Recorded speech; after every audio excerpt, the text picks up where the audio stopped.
श्रावण मास का 5वां सोमवार, भक्तों की भीड़ अपार, मुहूर्त ब्रह्मकाल और इस मुहूर्त में महाकाल का साजो श्रृंगार, पंचामृत पूजन, भांग श्रृंगार, भस्म अर्पण और फिर महाआरती। इन सब के बीच महाकाल के दरबार में पहुंची भक्तों की भीड़, जो महाकाल के एक दर्शन के लिए तड़के ही पहुंच गए। सुबह होने वाली भस्म आरती के 2:30 बजे पट खोले गए। वहीं महाकालेश्वर मंदिर के पंडित पुजारी द्वारा भगवान महाकाल का विधि विधान से पूजन पाठ किया गया।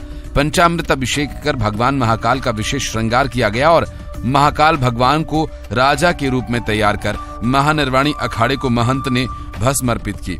भगवान महाकाल की आरती में बड़ी संख्या में श्रद्धालुओं ने बढ़ चढ़कर हिस्सा लिया। पूरा महाकालेश्वर मंदिर ओम नमः शिवाय भोलेनाथ के जयकारों से गूंज उठा।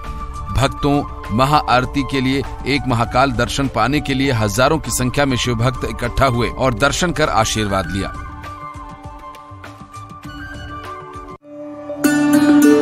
श्रावण मास के 5वें सोमवार को एमपी के अन्य शहरों में मंदिर में भगवान के दर्शन के लिए शिव भक्तों का तांता लगा रहा। मंदसौर में भगवान पशुपतिनाथ महादेव मंदिर में दूर दूर से श्रद्धालु पहुंचे, तो वहीं टीकमगढ़ में शिवधाम कुंडेश्वर मंदिर में भगवान भोलेनाथ के जयकारे गूंज उठे।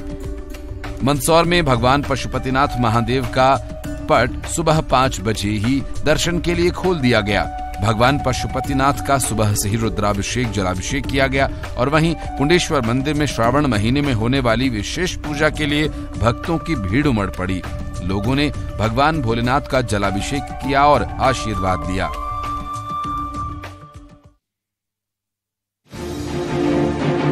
ये धराशाही हुआ मकान और पैरों के निशान, लोगों के हाथों में टॉर्च और चेहरे पर दहशत, तबाही का मंजर। ये तस्वीरें अंबिकापुर के बरीमा गांव के मंजतराई की बताई जा रही हैं, जहां हाथियों का एक झुंड उत्पात मचाने पहुंच गया।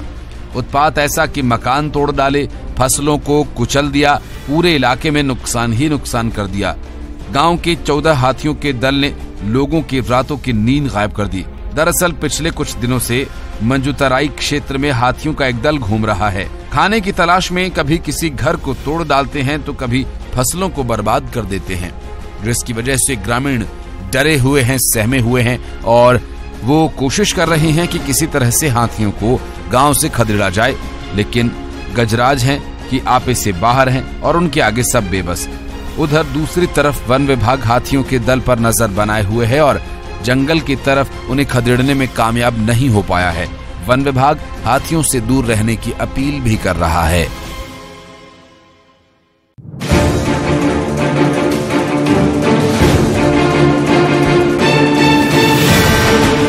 चेहरे पर बांधे गमछा, क्रूरता सिर पर सवार, ये नकाबपोश गुंडे हैं जो मुरैना के अंबा थाना क्षेत्र के परेड चौराहे के पास गुंडाई करते नजर आए। हुआ कुछ यूं कि एक युवक पढ़ाई कर कोचिंग से वापस लौट रहा था और गलियों से होते हुए अपने घर की तरफ जा रहा था। बाइक पर सवार होकर कुछ गुंडे पहुंचे। उक्त युवक की जमकर पिटाई की गई। तस्वीर में आप देख सकते हैं कि गमछा बांधे बदमाश युवक पर लात घूंसे बरसा रहे थे।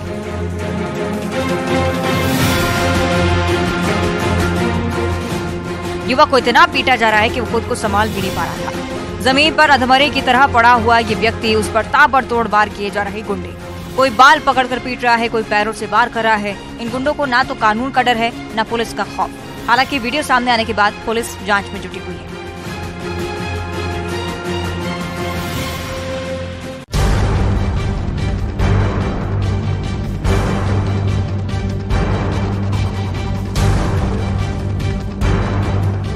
हाथों में तलवार, सिर पर गुस्सा सवार, क्या होगा इससे बेखबर। ये तस्वीरें हैं बिलासपुर की, जहां एक पंप हाउस के निगम कर्मी पर तलवार से हमला कर दिया गया।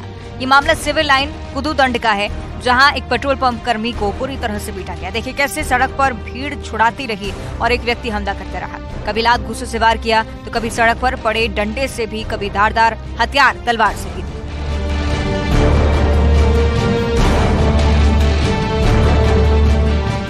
तस्वीरों में देखा जा सकता है कि हाथों में तलवार लिए हमला कर रहा है ये व्यक्ति। सोचिए अगर ये तलवार गलती से किसी जगह पर लग जाती तो क्या होता।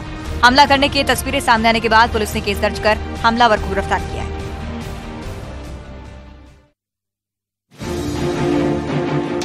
हमारी मांगे पूरी करो।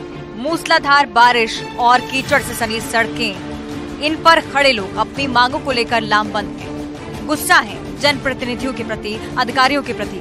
क्यों सालों गुजर गए लेकिन सड़क नहीं। बालाघाट में रोड बनाने की मांग को लेकर ग्रामीणों ने अनोखा विरोध प्रदर्शन किया।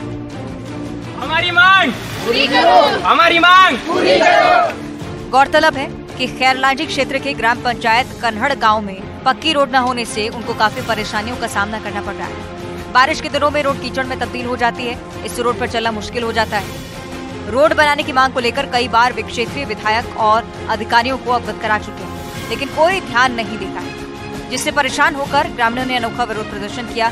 कीचड़ युक्त रोड पर धान का रोपा लगाकर विरोध जताया। हमारी मांग पूरी करो, हमारी मांग पूरी करो। गौरतलब है कि खैरलांजी क्षेत्र के ग्राम पंचायत कन्हड़ गांव में पक्की रोड न होने से उनको काफी परेशानियों का सामना करना पड़ रहा है। बारिश के दिनों में रोड कीचड़ में तब्दील हो जाती है। इस रोड पर चलना मुश्किल हो जाता है। रोड बनाने की मांग को लेकर कई बार वे क्षेत्रीय विधायक और अधिकारियों को अवगत करा चुके हैं, लेकिन कोई ध्यान नहीं देता है, जिससे परेशान होकर ग्रामीणों ने अनोखा विरोध प्रदर्शन किया। कीचड़ युक्त रोड पर धान का रोपा लगाकर विरोध जताया।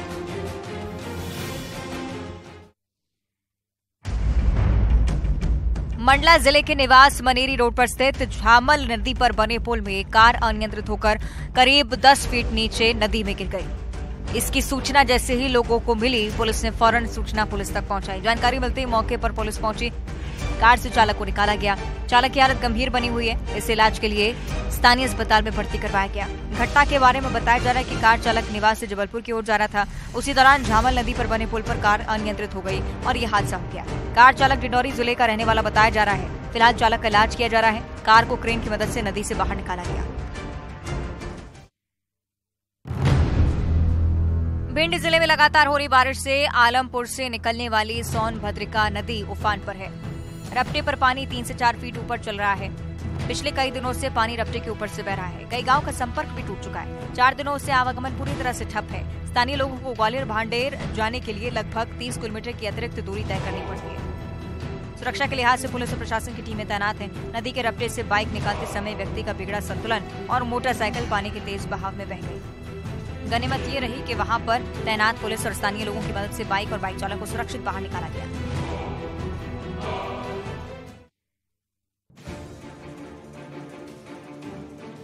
सीधी में उस समय हड़कंप मच गया जब एक निजी गौशाला में आग लग गई। आग लगने से कई मवेशियों की दर्दनाक मौत हो गई। एक गाय जिंदा जल गई तो 4 गंभीर रूप से जख्मी हो गईं। तस्वीरें जो रामपुर नैकिन थाना क्षेत्र के पटना गांव से सामने आई हैं, इन्हें देखकर रूह कांप जाएगी।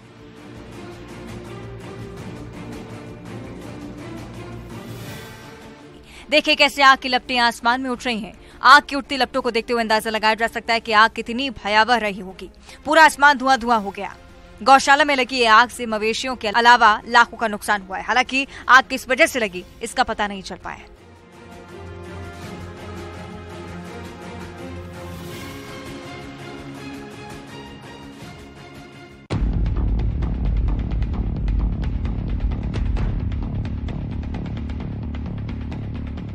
नदी और नदी के उस पर कीचड़ से सनी पगडंडियां, जिसे लोग सड़क की तरह इस्तेमाल करने को मजबूर हैं। इन रास्तों की वजह से स्कूल पर ताले लटक गए हैं।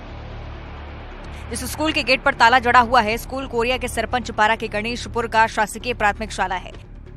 यहाँ सिर्फ इसलिए ताला लगा हुआ है क्योंकि शिक्षक और स्कूल में पढ़ने वाले बच्चे पुल और सड़क नहीं होने की वजह से यहाँ तक नहीं पहुंच पा रहे हैं। स्कूल में 2 शिक्षक पदस्थ हैं।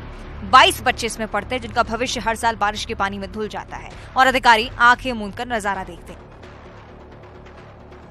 तभी तो आज ऐसे हालात बने हुए हैं। स्कूल तो है, लेकिन स्कूल और आंगनवाड़ी केंद्र पर ताला है।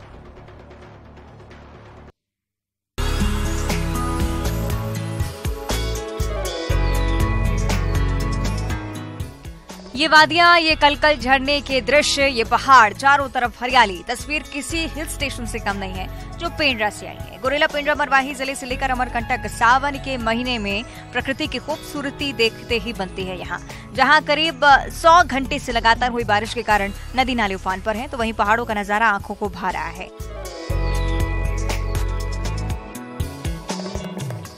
पेंड्रा से अमरकंटक जाने वाले सभी रास्तों में हल्का कोहरा छाया हुआ है। पहाड़ी क्षेत्र में नजारे काफी आकर्षक हैं। अमरकंटक में कपिल धारा और दूध धारा का नजारा भी देखने लायक है। इसे देखने के लिए पर्यटकों और सैलानियों की भीड़ पहुंचनी भी शुरू हो गई है।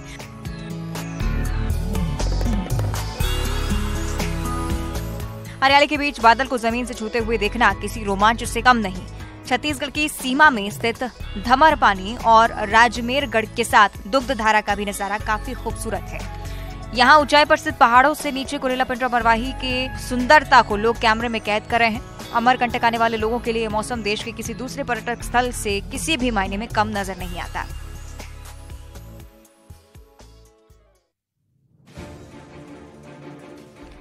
भिलाई में डेंगू के लगातार मरीज मिलने से हड़कंप मचा हुआ है। सबसे अधिक केस भिलाई टाउनशिप के सेक्टर 2 क्षेत्र में मिल रहे हैं, जहां 15 से ज्यादा डेंगू के मरीज मिल चुके हैं। एक दिन पहले तक आई रिपोर्ट में 5 मरीज एक साथ मिले, जिनमें मरीज सेक्टर 2 से मिले हैं, एक मरीज सेक्टर 4 और एक पाटन क्षेत्र से मिला है। 20 जुलाई से लेकर अब तक डेंगू के करीब 25 से ज्यादा केस सामने आ चुके हैं। ऐसे में एक बार फिर से शहर में डेंगू पैर पसारता हुआ नजर आया है।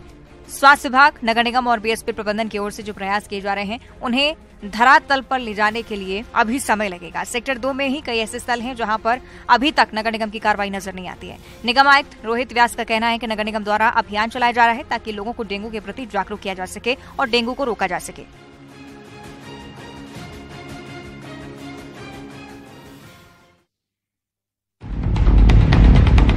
नाले से गुजर रही पाइपलाइन बीमारियों को बुलावा दे रही है। नाले के पास लगी पाइपलाइन जो कि शुद्ध पानी को भी दूषित कर देती है।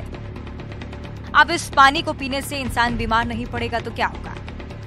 छत्तीसगढ़ में लगातार हो रही बारिश के बाद मौसमी बीमारियां तेजी से पैर पसार रही हैं। बिलासपुर में डायरिया ने पैर पसारना शुरू किया है। रानी गांव और हथनी गांव में डायरिया के 10-10 मरीज मिले हैं। एक साथ 20 मरीज मिलने से स्वास्थ्य महकमा अलर्ट मोड पर आ गया है। 7 मरीजों को अस्पताल में भर्ती करवाया गया। स्वास्थ्य विभाग ने मरीजों की पहचान कर सर्वे किया है।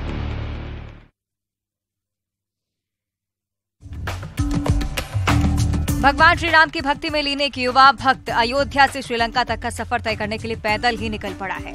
जहां रामवन गमन पथ पर चलते हुए 2000 किलोमीटर की दूरी तय करते हुए सूरजपुर पहुंचा। दरअसल समरेंद्र सिंह राठौर अयोध्या से श्रीलंका जाने के लिए पैदल ही निकल पड़े हैं। जहां भगवान श्री राम के वनवास के दौरान अयोध्या से लेकर श्रीलंका तक भगवान राम जिस मार्ग से गुजरे थे, उसी मार्ग पर समरेंद्र ने पैदल चलने का संकल्प लिया है। ऐसे में अपने वनवास के दौरान भगवान श्री राम सूरजपुर में भी रुके थे। सूरजपुर स्थित श्री राम मंदिर में समरेंद्र ने दर्शन किए। समरेंद्र ने बताया है कि भगवान श्री राम सनातन धर्म की प्रेरणा है। बचपन से भगवान राम के वो भक्त थे। भगवान श्री राम के पथ पर चलते हुए श्रीलंका तक जाने का संकल्प किया है। श्री राम के उन स्थल पर जाना है जहां उनके प्रमाण हैं। उन स्थलों को सहेजने के लिए लोगों को जागरूक भी करने का मकसद है। ऐसे में अयोध्या से लेकर श्रीलंका तक की दूरी लगभग 15,000 किलोमीटर है। समरेंद्र ने अब तक 2000 किलोमीटर की दूरी तय की है। स्थानीय लोग समरेंद्र के भगवान श्री राम के प्रति आस्था को देखते हुए उनकी यात्रा की मंगल कामना कर रहे हैं।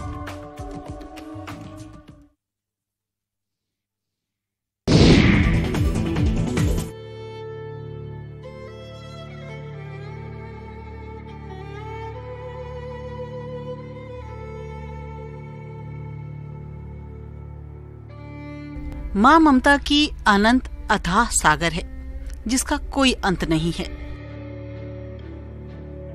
इंसान भले ही दया ममता को लेकर कंजूस होता जा रहा हो, लेकिन जानवर ममतामयी हैं। जानवर सिर्फ बात नहीं कर पाते, पर भावनाओं को इंसान से ज्यादा समझते हैं। आज के समाज में इंसानियत, मानवता, ममता जैसे रिश्तों पर कई बार सवाल खड़े करने वाली तस्वीरें सामने आ जाती हैं। लेकिन एक ऐसा गांव है जहां की ममता भरी तस्वीर देखकर आप खुश हो जाएंगे। यहाँ बिल्ली के बच्चों के लिए डॉगी की ममता देख आप दंग रह जाएंगे।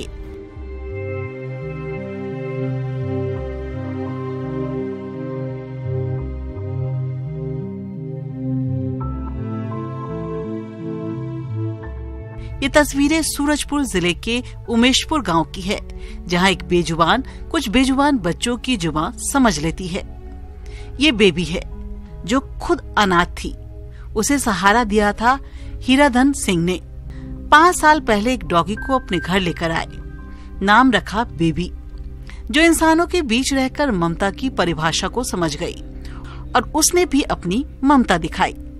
बेबी की ममता ऐसी है कि 2 बिल्ली के बच्चों को उनकी मां की मौत के बाद अपना दूध पिलाकर बच्चे की तरह देखरेख करने लगी। यहाँ तक कि दूसरे जानवरों से भी उनको सुरक्षित करती है।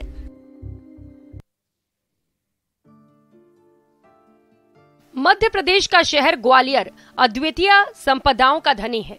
यहाँ पाए जाने वाले खनिज तत्व की ग्वालियर ही नहीं बल्कि देश दुनिया में डिमांड है। इन्हीं में से एक है ग्वालियर में मिलने वाला बलुआ पत्थर, जिससे तैयार होने वाली कलाकृतियों की डिमांड इन दिनों जोरों पर है। हाल ही में छत्तीसगढ़ में बन रहे राम वन गमन पथ में सप्तऋषि की मूर्तियों के लिए ग्वालियर के मूर्तिकारों को लाखों रुपए की ऑर्डर प्राप्त हुए हैं। इसके अलावा यहां भगवान राम की 27-27 फीट की 3 विशाल प्रतिमाओं को तैयार किया जा रहा है। नेशनल अवार्ड विनर मूर्तिकार दीपक विश्वकर्मा ने बताया कि ग्वालियर जिले की सीमा में पाए जाने वाले मिंट अथवा बलुआ पत्थर की कई विशेषताएं हैं। ये पत्थर बेहद मजबूत होता है, जिससे तैयार होने वाली मूर्तियां भी बेहद मजबूत होती हैं और कई वर्षों तक इनका कुछ नहीं बिगड़ता। इतना ही नहीं, इस पत्थर पर काम करने में भी आनंद आता है, क्योंकि इस पर काम भी बड़ी सफाई के साथ होता है। इसीलिए इस पत्थर की बनी कलाकृतियां खासी डिमांड में है। जम्मू एवं Kashmir academy of art, culture and language द्वारा श्रीनगर में 5 दिवसीय कैलीग्राफी पर एक कार्यशाला का आयोजन किया गया। इसमें बड़ी संख्या में कैलीग्राफी सीखने वालों ने हिस्सा लिया। इसका उद्देश्य लोगों को इसके कैलीग्राफी के बारे में जागरूक करना था। बड़ी संख्या में लोगों ने इसमें शिरकत की और आयोजकों में इसे लेकर खुशी रही। उनका कहना है कि इस तरह की पहल से इस कला को बचाया जा सकता है। बता दें कि जम्मू कश्मीर में कैलीग्राफी का इतिहास हजारों साल पुराना है और पहले ये यहाँ के लोगों के बीच काफी प्रचलित थी, लेकिन बदलते समय के साथ और नई तकनीक आने से ये कला अपना स्वर्णिम इतिहास खोती जा रही है और खत्म होने की कगार पर पहुंच गई है। कैलीग्राफी को पर्सियन में खट्टी तो उर्दू में खुशन विसी कहा जाता है और एक समय में ये दुनिया भर में काफी प्रचलित थी। खास तौर से सऊदी, ईरान, अफगानिस्तान, पाकिस्तान के साथ ही भारत में हैदराबाद, लखनऊ और मुंबई में नवाबों के वक्त इसे नक्काशी और चित्रकला जैसे रुतबा हासिल थे। डीजे की धुन पर नाचते लोग और साथ में चलता लोगों का हुजूम। पहली नजर में आपको लगेगा ये किसी बारात का नजारा है जो बड़े धूमधाम से दुल्हन को लेने निकली है। ऐसा इसलिए क्योंकि अभी तक शादी विवाह या खुशी के किसी मौके पर ही आपने लोगों को इस तरह डीजे की धुन पर नाचते झूमते देखा होगा। लेकिन इसके पीछे की सच्चाई अलग है। दरअसल ये बारात नहीं बल्कि एक शव यात्रा है। चौंक गए ना? अनोखी शव यात्रा की ये तस्वीरें खगड़िया जिले के बैसा गांव की है। दरअसल गांव की एक बुजुर्ग महिला की मौत के बाद घर के लोगों ने अनोखी शव यात्रा निकालने की योजना बनाई। मृत महिला के बेटा का कहना है कि बुजुर्ग मां की आत्मा को मुक्ति मिले, इसलिए खुशी खुशी उनकी शव यात्रा निकाली जाएगी। शव यात्रा के लिए डीजे और लौंडा नाच की व्यवस्था भी की गई और फिर डीजे की मस्त धुन पर लौंडा नाच के साथ ये शव यात्रा निकाली गई। जिधर से भी ये अनोखी शव यात्रा गुजरी, लोग हतप्रभ होकर देखते रह गए। धूमधाम से ये शव यात्रा मड़ैया से अगवानी घाट तक पहुंची और फिर शव का अंतिम संस्कार किया गया। सावन महीने में शिव की पूजा का विशेष महत्व होता है और शिव भक्त पूरे महीने भर शिव की आराधना में लीन रहते हैं। खासकर प्राकृतिक स्थानों पर बने शिवलिंग पर जलाभिषेक बड़ा फलदायी होता है। तभी तो बलरामपुर के डुमरखी गांव में पेड़ के नीचे स्थापित शिवलिंग पर मशरूम का शेषनाग स्वरूप दिखा है और देखते ही देखते भक्तों का हुजूम उमड़ने लगा और लोग इस सावन में भोलेनाथ की अद्भुत महिमा बता रहे हैं। वैसे भी ऐसा कहा जाता है कि पौराणिक कथाओं के अनुसार सावन महीने में ही समुद्र मंथन किया गया था और मंथन के दौरान समुद्र से विष निकला। भगवान शंकर ने इस विष को अपने कंठ में उतारकर संपूर्ण सृष्टि की रक्षा की थी। इसलिए इस माह में शिव उपासना से उनकी विशेष कृपा प्राप्त होती है।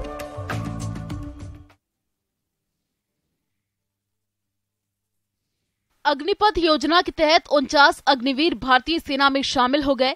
डोगरा रेजिमेंटल सेंटर में आयोजित एक परेड में 49 अग्निवीरों को सफलतापूर्वक भारतीय सेना में शामिल किया गया। सैनिकों ने गर्व और समर्पण के साथ देश की सेवा करने और भारतीय सेना के मूल्यों को बनाए रखने की शपथ ली। ऐतिहासिक जमादार लाला परेड ग्राउंड में अग्निवीर हिम्मत सिंह के नेतृत्व में 49 अग्निवीरों ने पवित्र अंतिम पथ द्वार के माध्यम से मार्च किया। परेड की समीक्षा मेजर जनरल ऋतुराज रैना ने ऐतिहासिक जमादार लाला परेड ग्राउंड में अग्निवीर हिम्मत सिंह के नेतृत्व में 49 अग्निवीरों ने पवित्र अंतिम पथ द्वार के माध्यम से मार्च किया। परेड की समीक्षा मेजर जनरल ऋतुराज जैन ने की। इस दौरान डोगरा रेजिमेंटल सेंटर के कमांडर ब्रिगेडियर के रंजीव सिंह समेत अन्य सैन्य अधिकारी व गणमान्य नागरिक उपस्थित रहे। अग्निवीरों को 31 सप्ताह तक कठोर प्रशिक्षण से गुजरना पड़ा, जिसमें शारीरिक फिटनेस, हथियार संचालन और सामरिक प्रशिक्षण शामिल था। परेड के जरिए सैनिकों के कौशल और क्षमताओं का प्रदर्शन हुआ। उन्होंने एक साथ मार्च किया और हथियारों को संभालने में अपनी दक्षता का प्रदर्शन किया।